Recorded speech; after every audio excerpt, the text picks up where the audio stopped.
So if lately you've had the feeling that society is coming apart at the seams, I'd like to offer you a simple explanation. It's because it is. I'd like to share with you multiple ways in which we divide and dissect society into different parts for the purposes of politics. So just one brief technical note. They were not able to update my slides to the most recent version, so I'm going to skip a couple of slides in the interest of time, so just don't be alarmed when that happens. So the first divide that I would like to share with you is the division between urban and rural. And if you think about the politics of the United States or here in the UK, this has become very clearly a divide, that there are different sorts of populations in each of these areas. And so I got interested in this a few years ago and started actually looking at the numbers of it. And I went all the way back to the year 2000 presidential election, which is kind of the earliest that I was able to get data for, and started looking at the dynamic of where voting behavior changes from Republican or Democrat at what population density. So it turns out that in the 2000 presidential election, that crossover point is at about 1,083 people per square mile. And if we look at this again in 2004, it's about 1,085, about the same. And you'll notice that it's getting a little bit more extreme. The red line for Bush getting a little higher percentage than in 2000. Likewise, in 2008, same divide, 1,024 people per square mile. And in 2012, 1,100. And again, a stronger division. And in 2016, the strongest division yet, and at about 1,200 people per square mile. So this brings to mind an interesting question. If our politics are sort of centered around this model of urban versus rural, when does it ever really change? You can also see this represented in television. And television over the last several decades has been one of the primary ways to segment and target portions of the population based on their interests. So this just shows the difference between Duck Dynasty, which is popular in rural areas, and The Simpsons, which is popular in more urban areas, not surprisingly. So a real question here is, what's the actual cause of this? And one of the theories that I have is that it's caused by the amount of infrastructure that's required to serve a rural area with modern services. And so I looked at the number of road meters per person as population density increases, and what do you want to know? It crosses over at about 1,000 people per square mile. So we have very different political interests that are in play in this rural versus urban divide. And according to the UN, by 2030, 2/3 of the world will live in cities. So what does this mean politically? When our polls stop and our elections stop being really questions about ideas, and they start being more a question of geography and a referendum based on where you happen to live, you settle into a kind of permanent state of majority for urban areas, potentially. So there's people that kind of wanted to figure out a way around that, because if you really want to have a balance of ideas, that's not maybe a destination endpoint that those folks like. So people have started to look more at how do we sort of pit tribe versus tribe. And one of the things that I've looked at is mapping out cities using social media data. So this is a map of my hometown of Baltimore, Maryland in the United States using data from Twitter. And you can see on the far right, on the green end, this is kind of where the geeks are. So I'm kind of there. And on the far other end, in the pink side, is more like young African-American folks. And then in the middle is kind of sports. People are connected by sports. The main point that I want to make here is that this is a very divided city. The people on the pink side of things don't know most of the people on the green side of things at all. And just to be really clear here, each dot here is a Twitter user. Each line is a friend connection between them. So you can also see this in other cities. This is St. Louis, Missouri, and you may have heard about some of the unrest in Ferguson there in 2014. So the same pattern applies here, where on the far right, you've got TEDx geeky people, and then on the far left, you've got young African Americans, and in the upper part, you've got young white people. And you can see that there's a division between young white people and young black people really pronounced here in St. Louis. And so if you think about targeting each of these different sub-communities with different kinds of messaging, if you had access to all of this kind of data, you would be able to do that pretty effectively. It's very difficult to get access to all of this network data, though. I had to really fight to get this stuff and build it, and it's quite a bit of work. You might recognize this map. This is Oxford. And guess what all the blue stuff is? I don't think you're going to be too surprised. It's Oxford University. Down here, you've got arts, culture, and food, which is also very obviously a big thing here. Government, business, and tourism. OUFC has its own little node down there. Henley, and Banbury, so because I included all of Oxfordshire. So point being with this, and I could go into a lot more detail on this in another context, but it is really possible if you have this kind of network data to group people by kind of their interests and start to target them with specific kinds of messages. And I'm going to skip Latvia. You don't get to see Latvia, sorry. But it's interesting though, there you go, Latvia. So if you were going to attack, Latvia everyone, if you were going to attack this kind of situation, and you were also trying to get at that social media data, but without necessarily having it, what might you do?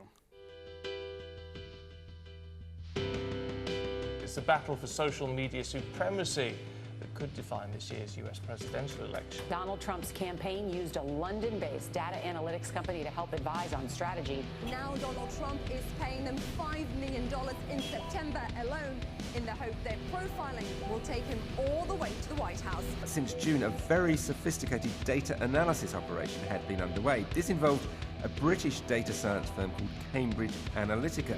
Communication is fundamentally changing.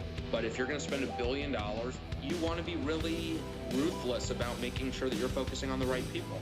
And daily, we're updating our modeling with this data to show an accurate picture of where the electorate stands that day. Today in the United States, we have somewhere close to 4,000 or 5,000 data points on every individual. After we re-rated our polling, it allowed us to see that a lot of these Midwestern Rust Belt states were 1 to 3 points closer than what most people thought. How did you know what the voter was this year was not going to be what happened in 2012? Clearly, other groups weren't as dynamic as you, the ability to sort of shift the way you do what you do. I think what we do differently is the combination of polling and data science. But these sorts of new technologies coupled with social media are incredibly powerful. And that is why this little-known company has become such a powerful tool in politics. You did something that a lot of people who get paid a lot of money to do were not able to see and do, which is you got this right. Met Donald Trump yet? He should be kissing you today.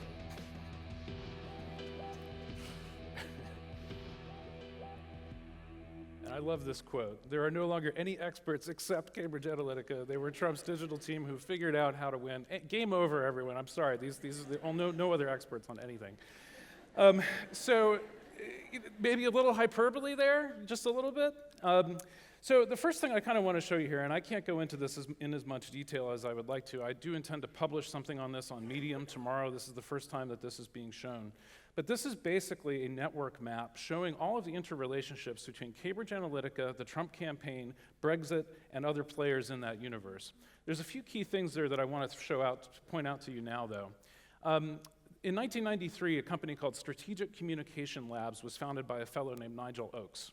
Now, Nigel Oakes was sort of an interesting character in that in the 80s, he dated the daughter of the Queen's cousin and got thrown out of Windsor Castle at a party.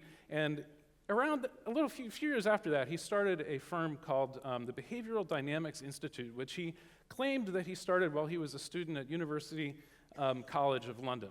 The only thing is that University College of London has no record of Nigel Oakes ever having been there at all. Claimed he majored in psychology. So SCL was started with the aim of really influencing elections and political situations around the world. And he did work in Indonesia and some other places and really got embedded in that kind of universe. Around 2005, he wanted to kind of revamp his company, and so he took investment money from a fellow named Vincent Cengiz, who many of you may know as being a UK-based real estate investor, but he actually is Iranian and has ties to Russia as well, which is interesting. Until 2015, he was the primary shareholder of SCL, and in 2013, they aimed to start working on campaigns in the UK and the US. So they started the firm Cambridge Analytica as a subsidiary of SCL. Cambridge Analytica was sort of meant to be this sort of clean operation that could be used in these kinds of Western democracies and not, say, in developing parts of the world. SCL, by contrast, had been doing work for NATO and for the UK Ministry of Defense and other parts of the world, specifically with the goal in mind of controlling behaviors of populations. So for instance, in Afghanistan, and we'll get back to more about that later. In 2014, they found out about some research being done by a fellow named Michael Kosinski at University of Cambridge, wherein he had asked people to take social media personality quizzes. In doing that, he vacuumed up several hundred million profiles of Facebook users in the United States. A researcher at University of Cambridge named Alexander Kogan found out about this and thought that it might be potential to commercialize this, and he connected up with SCL. It's unclear who contacted whom. He founded a company called Global Science Research Laboratories, which was aimed at monetizing this and turning it into a product, and it was sold to Cambridge Analytica as best as the records can show right now. In 2016, that technology was used in Brexit, and it was also used in the Trump campaign. It was previously used in the Ted Cruz campaign in the United States, and it is now on track to be used in France. So how does this work? They basically take and map personality characteristics like openness, conscientiousness, extroversion, and things like neuroticism and agreeableness, so this ocean score, the Big Five. This became popular in the 80s. And they map this to your social media characteristics. So they can tell that if you like certain types of magazines or if you're connected with certain types of people, you're more than likely to fall into one of these personality profiles. Why is this important? So in order to really manipulate the behavior of people in a broad context, you need to have a strategy. This is a slide from one of SCL's decks that was used in Afghanistan. And basically, the overall thought process is if you have an objective, you need to come up with strategic communication to go with it, which means analyzing your target audience and then campaigning an intervention strategy around that. So pretty much coming up with specific targeted messages that you know are going to make your target population behave in a certain way. So this is an example of a dashboard that they used for one of their products at SCL, where they're targeting young unmarried males in Libya. And you can see that there are a whole variety of different metrics, things like behavior, intent, and ability, how they respond to power structures, whether they like the idea of a common enemy, and you can fine-tune how you want to get the behavior of these different groups to change, and then design a campaign intervention around that. So the other piece of this that's really important to consider is fake news. Now, you've all heard about fake news a lot lately, and it's certainly making the headlines. But the thing you have to understand about fake news is that it's not simply about spreading misinformation. It's about two things. It's about greed, because people are motivated to figure out how to make money off of people's weaknesses. And then secondly, it's motivated by trying to identify target audiences that can be used in this sort of target audience analysis that we talked about for behavior change. So how do you actually do this in practice? There's something called Facebook dark posts. Now, most of you are probably not using Facebook dark posts. Most of you are probably putting pictures of kittens and kids onto your page and articles that you think are interesting and people like them and whatnot. Dark posts are different. Dark posts are when you basically pay to advertise to specific sub-target audiences, and these advertisements only appear to them. So if you're a political campaign, you can basically target Facebook dark posts at people that have certain personality characteristics that you want to behave in a certain way. Now note that behavior doesn't necessarily mean that you are trying to get them to vote for your candidate. You may also be trying to suppress votes for other candidates. So this is a really powerful tactic, and if you think about it, it's unregulated political speech. People are putting this kind of stuff out there, and no one knows what's being said to whom or why. Here's an example of 3 different messages that are distributed using Facebook dark posts and other similar technologies that were prepared by the John Bolton Super PAC in the United States. And you can see that each of them uses different kinds of imagery. Ideally, we could play these ads, but we don't have time. So you can see Islamic radicals are killing the innocent. That's going to respond to somebody who's fear-driven and more neurotic. The one on the right with the sort of sciencey approach, that might be somebody who's a little bit more open and agreeable. The one down on the left, this is somebody who's into tradition and honor, with military symbols and that sort of thing. So the real question is, does this really work? A fellow named Paul-Olivier Dehaye in Zurich started to put together kind of a dossier on everything he knew from Cambridge Analytica, and that was the research that I relied upon for the visualization I showed you earlier. This fellow on the right is Michael Kosinski at University of Cambridge, who initially did some of this research. And his basic point was that he knew that this was dangerous, and he did not permit Kogan, who wanted to kind of build this product, to take his research, but it appears he may have used it anyway. It's unclear. But anyway, an article came out about this a few days ago, wherein all of these problems were kind of explored, and immediately some folks started to kind of deny that this was really an issue. People said, oh, well, Trump's secret sauce is just more ketchup, and then other people kind of copy blogging from that. And the bottom line is that we really don't know what the effects of this kind of thing were or are going to be going forward, because no one's really studied this in any detail, and it's really unclear how it works because there's not very much transparency around it. So if you really want to kind of find out whether it works or not, one way to do it is to ask the people who have used it.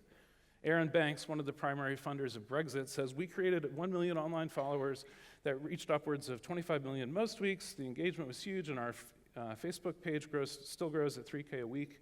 So he's funding it. He thinks this works. And if you think about it, if you look at the results on the right, really 0.97% of the population is what determined the difference between leave and remain. So it doesn't take a very big margin to influence behavior, to change a major outcome like potentially the unraveling of the EU. And you can see in the United States, a similar kind of result happened.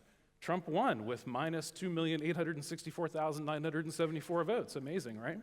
Our system is interesting, we know. But he did prevail in the Electoral College, which is what enabled it. But if you see this vector map that the New York Times prepared, the people that were in rural areas moved more to the right, and people that were in urban areas moved more to the left. So they exploited this divide between urban and rural to great ends. And again, it only took a tiny, small change to have a dramatic effect on the outcome. So what can we do about this going forward? So I want to introduce you to three folks, one of whom you know. The other two I'm not sure you do yet. Stephen K. Bannon is Donald Trump's chief political strategist. And he's also the former head of Breitbart News. And he is really intent on building up a global audience of people that follow this kind of alt-right messaging. And I could go into a great deal of detail about him. But the thing you need to understand about Stephen Bannon is that he is a believer in a book called The Fourth Turning. The Fourth Turning basically posits that there's a generational model to history, and that we can predict what's going to happen at this moment in history by reading that book. I won't go into it now, but he basically predicts a major crisis and a potential global war, which he calls decisive. Okay, so let's keep that in mind. Second person is Vladislav Surkov. He is the equivalent of Bannon to Vladimir Putin. Under the pseudonym of Netan Dubovitsky, he wrote a short story called Without Sky. I encourage you to Google it and look it up. It's a short read. But basically, in that story, which was published around the same time as the invasion of Ukraine, or whatever that was in Ukraine, it posits that there's a concept called nonlinear war, where there are no sides, where we're just in conflict all the time. So I would argue that these three are the architects of the moment that we live in now, and it is a very, very, very perilous time. So in a few weeks, we have the election happening in France with Marine Le Pen. It's, according to this article from 2 days ago, Le Pen is likely to win the first round of the presidential election, but then lose in the runoff 2 weeks later. Well, we don't know that. We don't know what's going to happen in France, or in the Netherlands, or in Germany, or in Switzerland, or in Italy over the course of the next 2 years.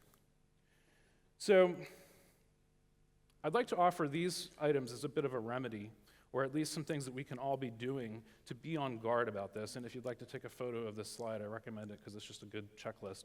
But I think we all need to be worried about exposing fake news, especially fake news that's being generated really just for greed. We need to think about regulating election communications, especially things like dark posts. We need to develop a framework of data protections and ethics. How are we going to use data? We need to inoculate ourselves against the potential misuse of data for manipulating our political structures. We need to fight societal fragmentation. We should consider things like a national service program that can expose people with different backgrounds to each other so that they can become more accepting of their views. And we should all be committing acts of journalism. I'm not a journalist, I'm a software developer, but I care about the fate of the world. And I'm really interested in figuring out how we can use all the data that we have to understand what's going on better. And the beauty is so much of it is available to all of us. So we should be doing more of that to kind of develop our understanding of the world around us. The other thing we need to consider is developing mimetic warfare counter-response to some of these tactics. The alt-right has been very good at developing mimetic warfare, and if you see a lot of memes on the internet, a lot of that is the product of a lot of experimentation. And I won't get into all of that now, but if you want to learn more about mimetics, check out Richard Dawkins' book from 1976 called The Selfish Gene. And he basically posits that memes work a lot like genes, and the ideas that survive win. I would also say we need to own our symbols of national unity and not surrender them to people on one side or the other. So, in closing, I just want to remind us all that our democracies are incredibly fragile, they're incredibly vulnerable, and they've never been more vulnerable than they are right now. We all have to take a stand and understand what's actually happening in them and preserve the values that we all care about for future generations. Thank you.